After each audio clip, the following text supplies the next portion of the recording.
سلام به روی ماهتون. امروز چیدمان کلوزت روم تموم شد و براتون ویدیو گرفتم. همونطور که بهتون گفته بودم از چیدمان کل خونه براتون ویدیو میذارم. یه قسمت مخصوص لباسهای شب بلندم و عباهام، یه قسمت هم مخصوص کت‌های مجلسیم که اینجا خیلی عالی شدن، و اما چیدمان اتکلون هام که با صدا ببینید.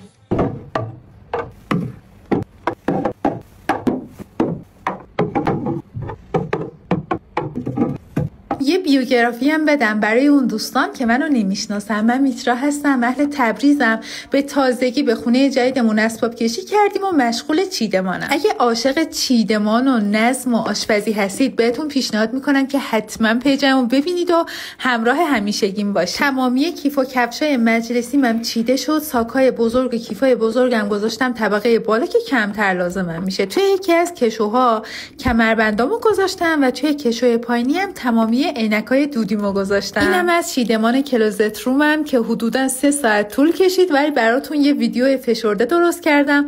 امیدوارم که خیلی خوشتون اومده باشه و بتونید ایده بگیرید. البته هنوز آینه و درهای شیشه کلوزت آماده نشده. به محض اینکه آماده شد بازم براتون ویدیو میذارم.